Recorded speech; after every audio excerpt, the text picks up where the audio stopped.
everybody. Welcome to the Explosive Advertising Experience. I was really tempted today to make an AI-generated explosion to begin this, this panel, and I refrained. Maybe next time, or maybe that's something that we can all experiment with after you hear some of the ideas on today's panel. But good to see you all so early. You're the early birds of CES. Happy New Year. Hope everyone had a good holiday and New Year.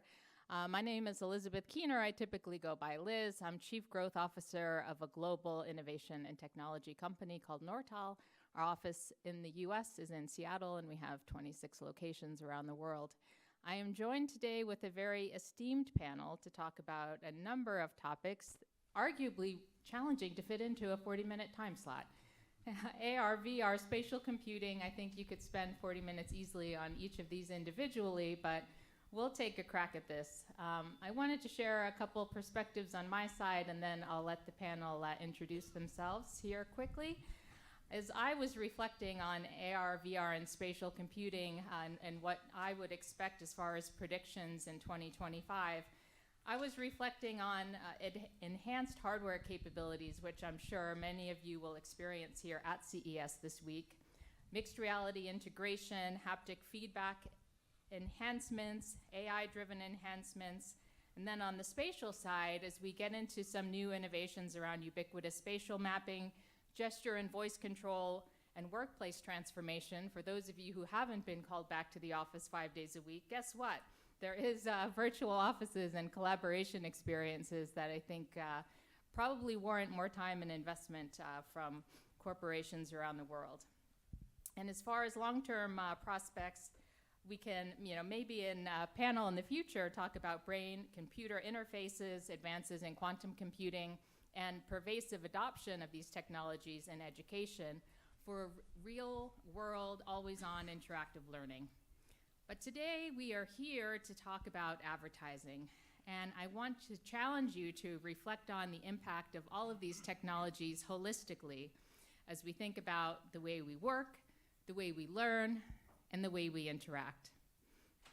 With that, I want to give all of the panelists an opportunity to introduce themselves and their background, and I'll start with you, please, Dustin.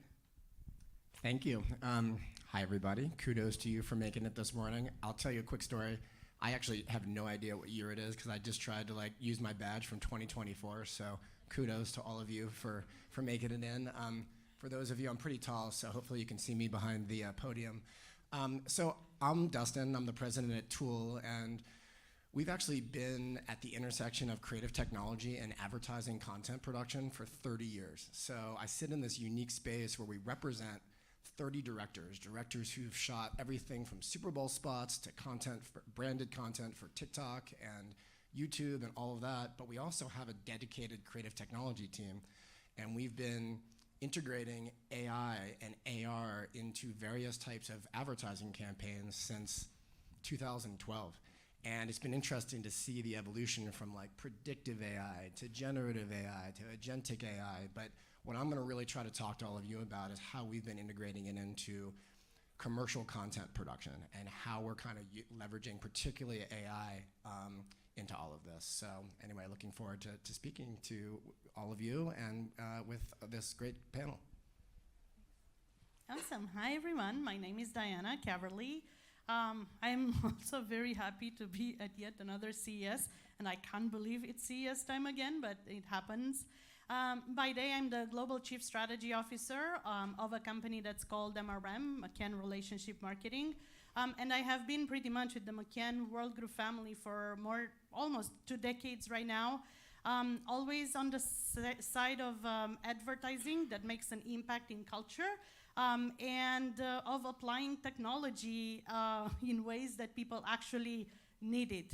So I am big on empathy, I'm big on ethics, I'm big on innovating in ways that actually surprise and delight people and make a difference for cultures and for brands. And I've always said one of the reasons why I'm so comfortable at the intersection between creativity and innovation and technology is because I'm a geek by night. I've always been so. I was born in Romania and been a gamer, like Kathy knows, since Mortal Kombat 2 in 1993. So I'm very happy to talk to you today about how we can emerge and converge all of these new technologies for the benefit of humans. Thanks. Before we move to you, Tony, I want to ask the room, how many of you would describe themselves as a geek by night? Or by day? By day and night? That's what I thought. All right, over to you, Tony. It's our time, people. It's our time. I grew up on Mortal Kombat, so I love that reference. I'm Tony Gemma. I lead Yahoo Creative. And we really have two pillars of our business. So we're a full-service creative team that builds all the premium ad experiences for Yahoo.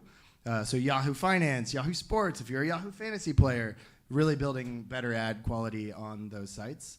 On the other side of our business, we operate a full-stack creative offering for the programmatic ecosystem. So clients hire us to build advertising for CTV, digital out-of-home, display, dynamic, and the root of what we do is really bringing together data creative to build better quality ad experiences, across the ecosystem.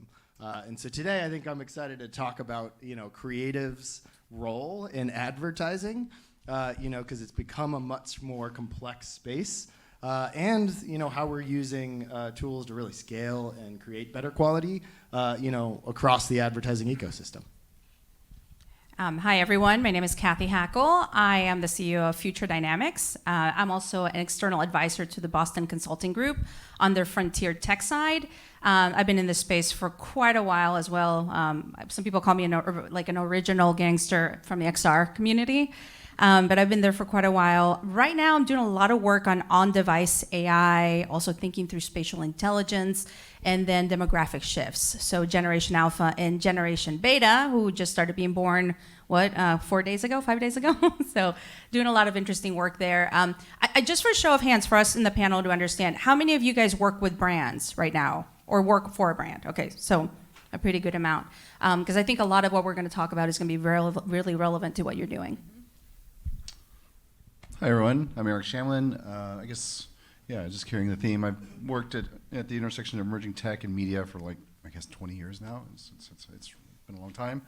I think I've produced probably over 300 hours of VR, dozens of immersive or LBE activations. Up till about 2 months ago, I was at a company called Media Monks, where I was executive vice president, leveraging, basically consulting clients on how to leverage emerging tech, all day AI, it seemed like every day. But now fast forward to today, my day job is as CEO of Secret Level, which is an AI forward content studio. We had a little break the internet moment in December with the Coca-Cola Holidays Are Coming campaign, which was quite controversial. So I'm sure we'll get some questions about that. And then by night, I sit on the board of governors of the Emmys, where I also co-chair their AI task force. So AI has been every conversation for 3 years now. So. All right, that leaves me. Hi, everybody. I'm Natalie Cummins. I'm an independent creative consultant focusing on experiential and brand and innovation. Before that, for over 10 years, I was working with Huge, which is a design and technology company. I was sitting in the global leadership team for the creative craft, working with experience designers, motion designers, and visual designers, and leading client engagements for P&G, Google, and Meta, mostly sitting in the experiential realm, lots of physical digital interactions, immersive storytelling, and things like that. I'm obsessed with technology and creative and in intersection of those two things, as you said. So totally a geek all day, every day, and excited to be here and speak with you all. Thanks. Thank you. So Kathy, I have a first question for you. Deloitte published an article last month entitled Spatial Computing Takes Center Stage. It talks mainly about autonomous asset inspection, smoother supply chains, simulations, immersive virtual environments. But what are the benefits really for the people in this room who are mainly brands and marketers? I would say that one of the most important things when you think about spatial computing, and I hope spatial computing doesn't go the way of the metaverse or any of those terms that get hyped up. But if you think of spatial computing as the next iteration of computing that changes human-to-human communications and human-computer interaction, what you're talking about is enhanced interactions with the audiences, the creators, the people that are engaged with your brand. So there's going to be a big change. The biggest thing I think you can imagine if you're wearing some type of device or wearable that allows you to see that digital layer right now that we consume it through our phones, right, or in our screens. But when that becomes something visible that you can actually see in front of you, how does that change how someone interacts with your brand? They're going to see your brand everywhere, right? So there's going to be definitely enhanced interaction, a change in that human-computer interaction, a change in human-to-human communication as well, and then the way we engage with brands. I mean, I think it's going to change brands dramatically, to be honest, once we get to that point of tech convergence, because it's not the brand that's only on the billboard that we see in Times Square, or only on the TV, or only on TikTok. It's the brand that's actually going to be everywhere that you're around, which is both exciting, dystopic as well, in the sense that, you know, if the physical world, if that virtual layer is enabled and the physical world becomes a canvas, it can also become real estate. So for brands, I think it's a really exciting moment as we head into a future where that digital layer becomes, you know, visible and you have enhanced interaction, but also a moment for brands to be ethical, responsible, and really think through, what does this mean for me as a brand when people can see me everywhere, right? Not just in one specific place. Great, thank you. Diana, in our prep for this panel, you spoke about tech being a great equalizer. And I'm wondering if you could go a level deeper for us and also give us some examples. Yeah, absolutely. It's my pleasure. And in fact, I think that tech as an equalizer has been one of the ways in which I ended up being, you know, from a little girl growing up in Romania to being able to speak on stages at CES and so on. And I'm going to give you like a couple of historic examples, because I think in some ways back in the day, this used to be a more specific and limited notion, and it's becoming even more specific and even more widespread today. One of my favorite examples from early days was when we literally managed to drive the digitalization of Romania. Romania is a country in Eastern Europe. More than half of it is completely rural. At the beginning of smartphones, obviously there was nobody from the rural spaces that would have a dumb phone, let alone a smartphone. So what we have done together with Vodafone was to actually drive a social experiment in which we put smartphones in the hands of shepherds, so there are lots of those in Romania, and people in villages, and we taught them how to use them, and we saw what happened. And what happened literally was what the BBC and the European Commissioner have called an example for the digitalization of a nation, an explosion of usage, an explosion of small businesses and craftsmanship that all of a sudden had a center stage. And I love that example. Then fast forward, in more recent times, we are seeing more and more examples of tech that's not just an equalizer that manages to close geographic gaps, like in the rural example, but also disability and accessibility gaps. When Microsoft, a client of ours, came up with the adaptive controller, that was an incredible way for kids with disabilities to actually be able to overcome them and play at the same level and skills as regular kids. Fast forward even more to AI of today. I'm a major believer in the fact that the artificial part of AI is misnomed.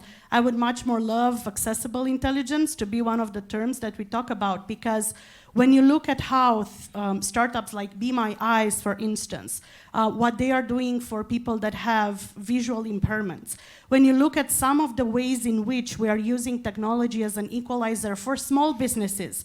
Another example, we've done a campaign in Mexico for the small business, small producers of hamburgers and hot dogs, to be able to actually get marketing at scale and be able to fight against the big chains by establishing a guide and by helping them scale their possibilities. MasterCard has created an AI that assists small businesses with economic and financial advice that they would never get access to if they didn't have, you know, specialized CFOs. So I think all of these examples are showing how tech can equalize geographies, genders, various types of abilities or disabilities, various sizes of scales, and I'm sure that we're going to have lots of examples at this show floor as well. Absolutely, thank you. Eric, you teed yourself up well for this question. I wanted to ask your opinion on a Wall Street Journal article that came out in November called AI Ads Can Look Weird. Brands like Coca-Cola are making them anyway. What is your reaction to this, having worked on the Coca-Cola Holidays Are Coming campaign? I don't disagree, first. But I think with Coca-Cola, I think there's a few kind of paths into it in that that was delivered last summer, the spot that we did last summer. And it was focus group tested to death. And so Coke went in eyes wide open. They knew what they were getting into. They knew about the uncanny valley. They knew the quality level that was potentially achieved. But also, if you look historically at the Holidays Are Coming ads, they're all kind of heightened reality. And so for that specific campaign, it sort of fit. And so they just want to lean into it, go with this magical realism, the heightened real, like, you know, sort of a little bit uncanny, and it kind of worked. What it did, though, was just ignite a firestorm within the industry. Like, consumers didn't really care. And the only time they cared is if you actually told them it was AI, and then they suddenly got a little weird about it. But if you just told them it was just a Coca-Cola ad, they kind of accepted it, they loved it, and they just went on with their day. But if you added the, hey, what do you think about this AI ad by Coke, suddenly it became controversial. And so it was really all about the context and sort of the bias, really. But within the industry, it was completely shredded, right? And so that just really kind of gave a sense of where the industry is in terms of accepting these tools, particularly the creative class, on leveraging and deploying these tools for, you know, big campaigns or big creative. I will say, in its defense, it wasn't like press a button, get a Coke ad. You know, it was like every frame was, you know, tweaked and iterated and massaged, like, through, you know, CG. And so I think it was the best that could be achieved kind of at the time. But if we were to do that today, just 6 months later, it would be a far different case. Thanks, Tony. The next question is for you. And I personally started my career in advertising working at Havas, so I'm very conscious about how you answer this question as well, from watching my own assessment of creative evolution over time. So I'm wondering, has creative investment declined, in your opinion, or has it evolved? Why do you believe creative may be lost in the equation right now? It's a great question. You know, I think what's interesting in the creative space is that I feel like creative has lost some footing in the value equation for marketers. And, you know, there's a lot of amazing technology out there for creative strategists and technologists, but the reality is that the majority of ad spend is running through programmatic pipes for advertisers. And marketers have, you know, spent so much time unraveling the veil of the programmatic ecosystem, focused on audiences and data management, you know, looking at supply chain and making sure that their supply path optimization is on point so that they know exactly where and in what context their ads are appearing. That, you know, my opinion is that creative has been the loser in that equation, and a lot of creative technology hasn't advanced or integrated with, you know, all the buying mechanics of ads in the media side. And it's a tough equation because, you know, we've done our own research. There's a lot of research published out there is that creative, you know, outpunches its weight in, you know, how it contributes to the performance of ads, right? Whether you are driving brand perception, whether you are driving, you know, trying to get sales, you know, I think the one thing that's true is that high quality, you know, really built design for that medium is so important in delivering outcomes for advertisers. And frankly, I just don't think the investment has followed it. And we're at an interesting time in advertising because the world is going to be a little less addressable, right? Which means I know a little bit less about my consumers because cookies are going to wane, even though Google, you know, made a decision to keep them. You still have to opt in, so it's going to be retracted. So you know a little bit less about your consumers, and so creative is really going to have to play an imperative role in appearing in all of these different channels, right? And so, you know, it's going to be an interesting year, a couple years at least, for the broader advertising ecosystem and creative to see how it's embraced and really aligned with media. Thank you. Natalie, when it comes to investing in any of these types of experiences, I wanted you to discuss the challenge of overcoming skepticism and maybe give us some tips or pieces of advice that have worked for you. So if you have a brand that's maybe reluctant to invest, what is your advice to help them overcome this perceived barrier? This is a great question because I really think that skepticism in nascent technology is very healthy and encouraged. And if you're a brand, you should absolutely be a little bit skeptical of everything that shows up in the Gartner hype cycle, right? We're all familiar with that. I think we've seen evidence of that with certain things in the last 5 years. But that skepticism and hesitation really can't overshadow, the incredible moment that we're in right now, which is where brands have the opportunity to do something so innovative that we are shifting the interaction paradigm for how people interact with the world and engage with experiences. So I think that sounds really massive, right? That sounds like almost like too much of an undertaking for a brand, especially baby brands who are just getting started. Maybe they don't have all of the dollars in their bank account. So an easy way to begin, and this is the advice that I would give any brand that I would work with from a creative standpoint, is just start experimenting, and you can do that in a small way through R&D internally. You can certainly educate yourself, even by coming to conferences like this. Staying in the loop about how technology is evolving will suddenly start to reveal these obvious practical applications for how maybe it's appropriate for your brand. We've seen evidence of how long this journey is too. It's not just you don't just show up to the marathon and bust out 26 point whatever miles and feel great the next day. Maybe you're filled with regret and you lost something there. This is something that you should be almost training for, right? You should always be investing a little bit in the knowledge around technology. So perhaps doing small experiments or pilots, proof of concepts, prototyping certainly is something that's been effective on a lot of the projects that I've led. So much so that you do a prototype, and it may be that at the end of the prototype, you decide to completely scrap it, start over, and do something different. Now, investing in that feels risky, and innovation is a really risky business, but the reward is that you'll impress consumers. There's also cultural currency in being a brand that does something first. I've been reflecting a lot on specifically extended reality, and you think about where extended reality intersects with commerce and retail. IKEA, way back in, I think it was 2013 or 2014, around that time, started to allow you to place furniture in your space. This is a mind-blowing moment. Shortly thereafter, brands like L'Oreal were doing Makeup Genius, where you could wear makeup on your face, and I was blown away. I tried it in 2014. I thought it was super cool. And then we see brands like Warby Parker, where you can try on glasses. And so this is over 5 or 6 years. This isn't just overnight, right?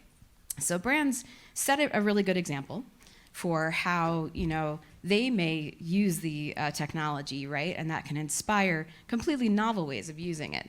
So the investment isn't just a one and done. It's really a long journey, and something that brands should just embody that they want to do every day, so that they can find something that strategically aligns with their business objectives and consumer experiences. Great, Dustin, over to you. Wondering your opinion, is XR changing the game for marketers, or have investments in VR and AR diminished? Unfortunately, from what I've experienced over, since 2012, is that XR, AR, all of these things are stunts that are done by brands, and at the end of the day, you're not really seeing a continued investment from a lot of brands. They're done one time to get PR. And I think it goes back to a little bit of what we were talking about before, which is over the last few years, business value is trumping creative value in the advertising space. And there's lots of reasons for that. Production costs are rising. You've got CFOs and CEOs who are looking at the bottom line going, why am I gonna spend $2 million on this stunty advertising campaign? What's my ROI? And that's why we're in this really, in my opinion, very exciting time, because while I love doing AR and XR and all those things, AI is proving to be this technology that can deliver on business and creative value. And that is the holy grail that I think a lot of us have been looking to deliver on. And I'll give a quick example is we did a project last year with Starburst, and the media insight from their media agency was that there's ad fatigue for Gen Z, which is the target audience of Starburst. So they needed to bridge the gap between creative campaign and a performance campaign. And that's where Gen AI came in. And when we produced this commercial, we used Gen AI to apply what's called AI style transfer, like an animation style, to lots of different versions of the commercial. And what this allowed us to do is instead of creating one commercial, we were able to create 84 unique versions of the commercial using AI style transfer. That allowed us to deliver ads to lots of different people and avoid ad fatigue. And that is what I mean by the opportunity to leverage AI in a way that you're using it for creative and business value. And I think we're going to see a lot more of that moving forward. Great, thank you. I have 3 or 4 more questions for the panel, and any of you can answer. And then I promise I will save time for the audience. If you have 3 questions that we can get to before we wrap up, I promise to do that as well. So think about what those might be for this great panel. Last month in The Economist, there was an article called "Farewell, Don Draper. AI is coming for advertising." What are your thoughts on the future of the industry, and how do people meaning art directors, copywriters, etc., and businesses stay relevant? I feel compelled to answer this. I actually believe that it might not kill advertising, it might save advertising, to be fairly honest, because of some of the things that you guys were talking about as well.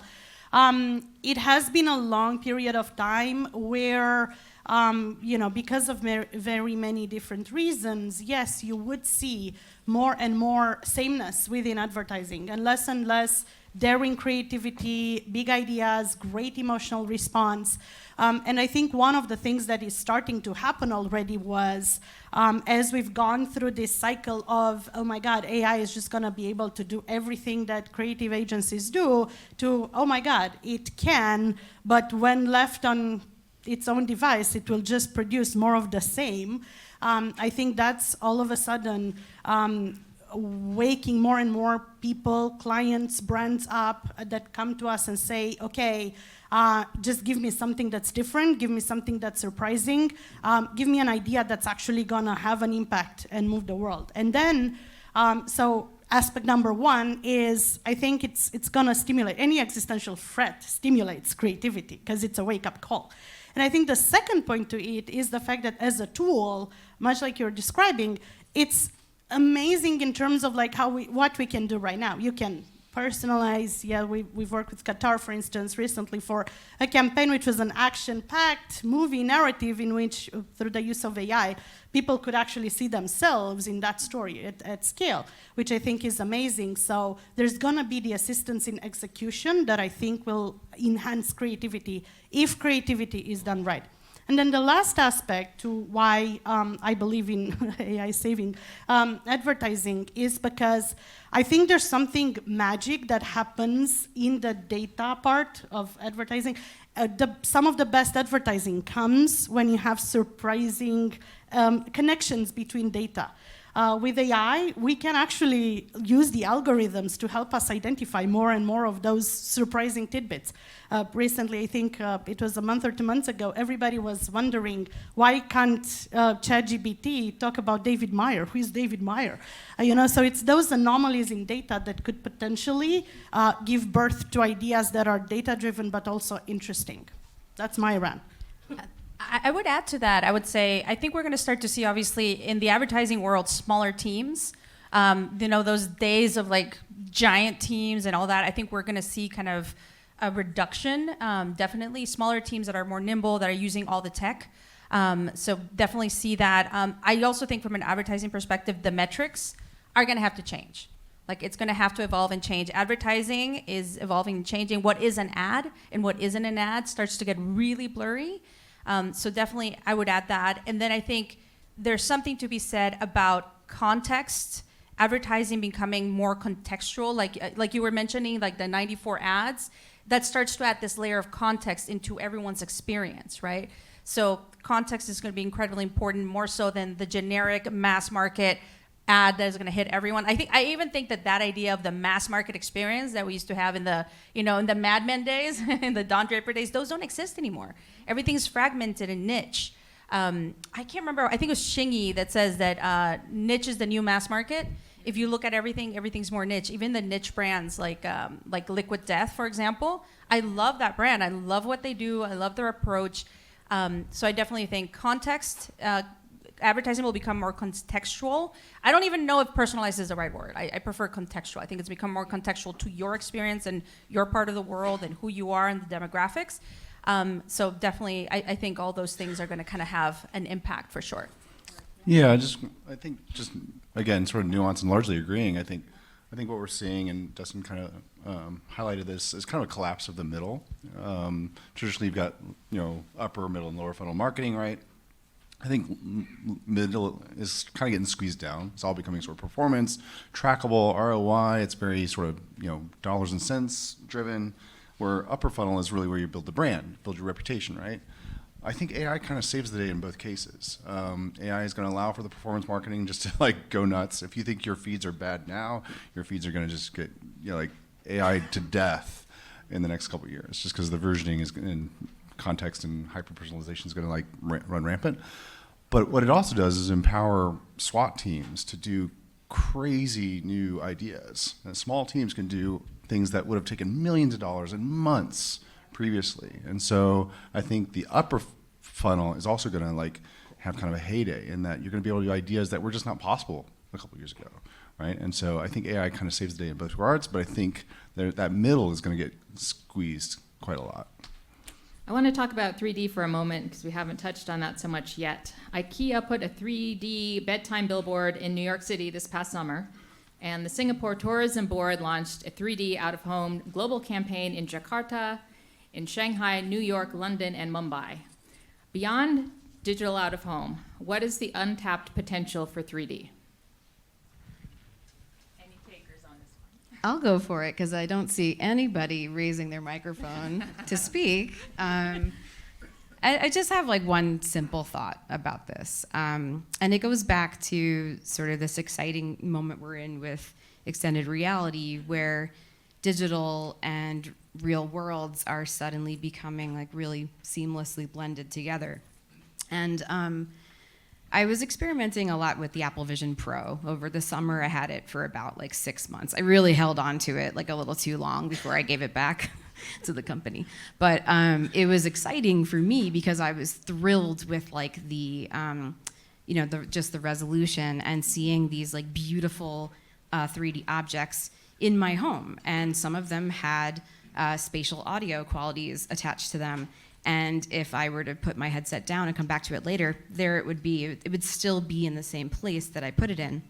And so I'm super excited about this world where digital 3D artifacts can live in the real world, really live, almost have a life of their own, and be engaged with on different devices, even mobile devices, right?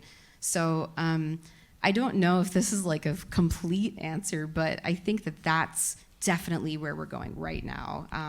And I'm excited to see what people do with that.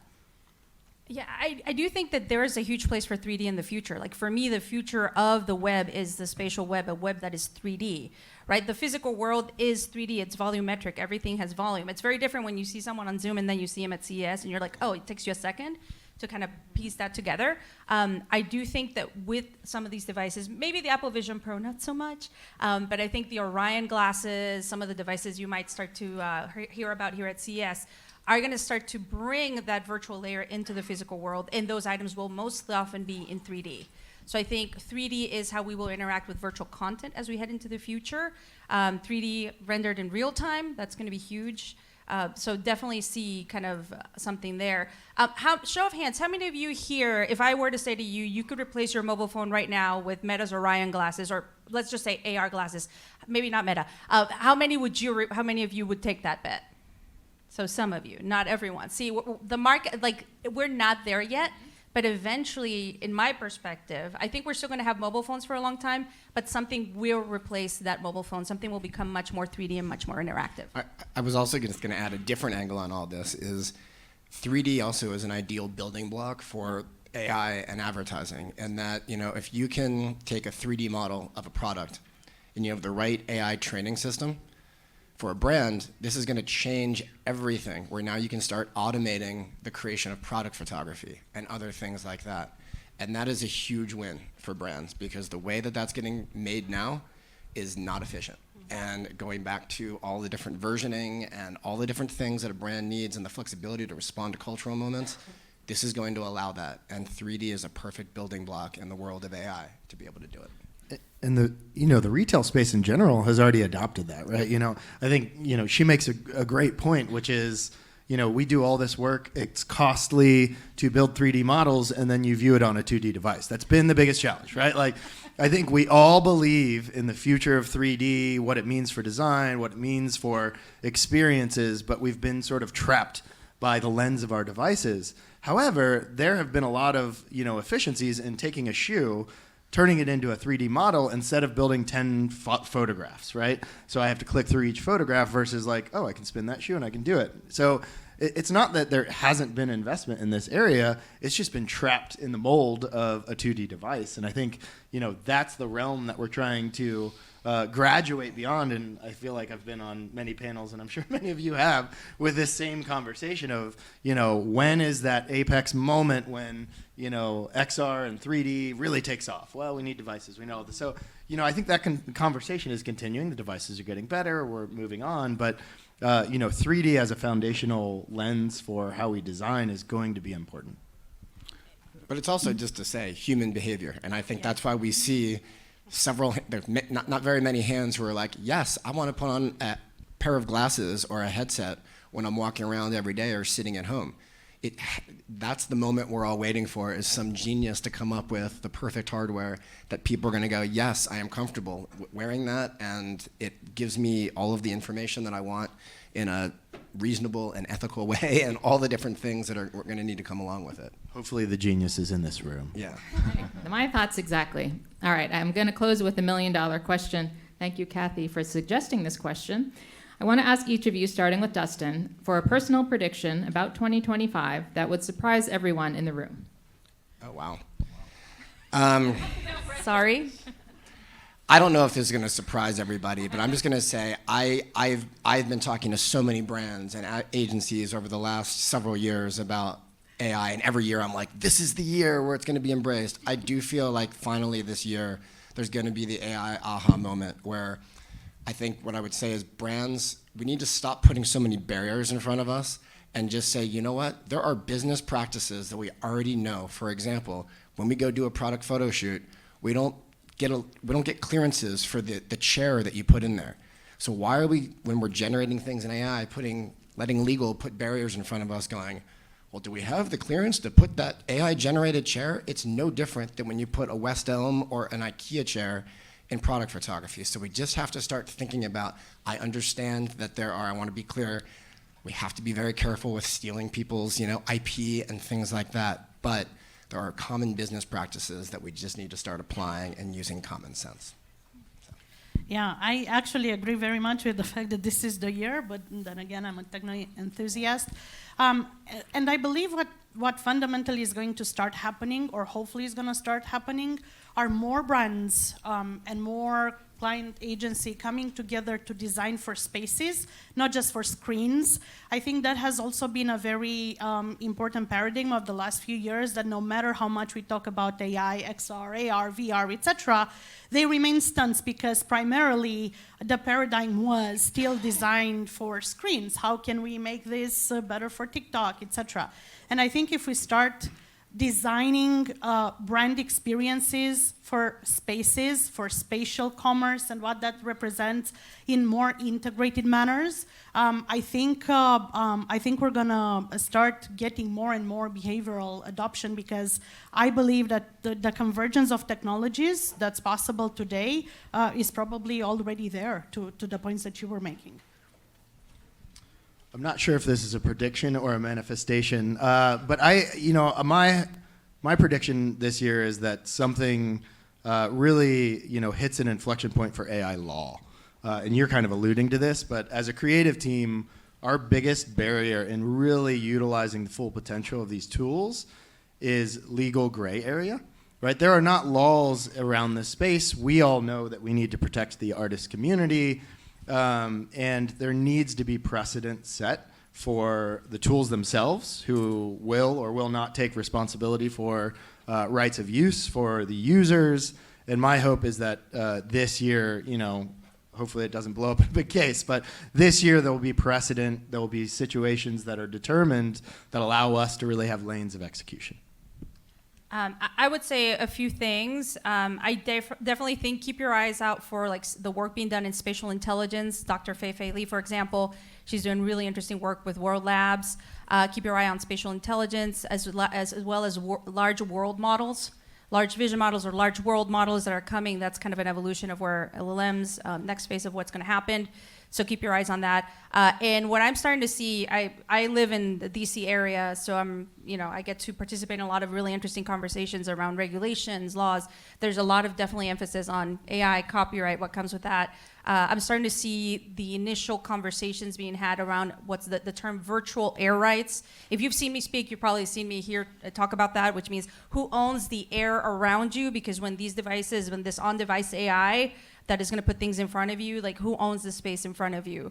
I think some governments, some people are starting to think about that next phase of when the devices kind of bring everything in front of you. So those, initial, I'm not saying that there's any regulation coming on that, just initial conversations at a government level, depending on the governments. Yeah, I think I'd echo sentiments around the legality and rights. But I think where my head really goes is I think we're about to see one of the greatest unlockings of human creativity, kind of, ever.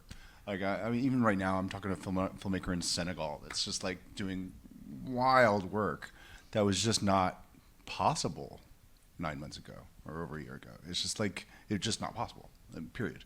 And he's not alone. There's 1,000 of him just in his region that are playing with these tools. And so I think that's going to just have a knock-on, a very profound effect, I think, that ripples across the advertising industry, creative industries writ large, of this unlocking of human potential. And so I think just 2025 is just going to be kind of a radical year for what's possible with creative output.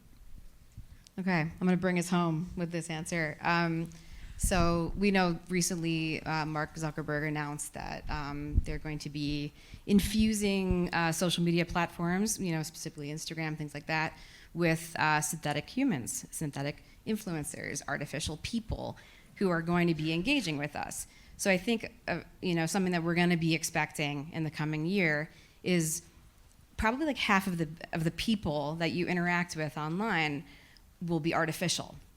And the moment we're in right now is that the technology is getting so sophisticated that it's actually really difficult to start telling the difference between what's real and what's fake. To the trained eye, you can tell. To creative people who work in technology, you can usually tell. But to the everyday person, a lot of artificial influencers or content is really becoming very persuasive and very realistic. And so a lot of the interactions you have, you may not even realize that you're engaging with AI. And I think that that's something that I'm not sure that everybody is prepared for. I don't know if people know right now if they're interacting with an AI agent and they don't realize it. So I think that's something that we're going to be seeing in this coming year, and we'll have to see what everybody thinks of that. Thank you, panel.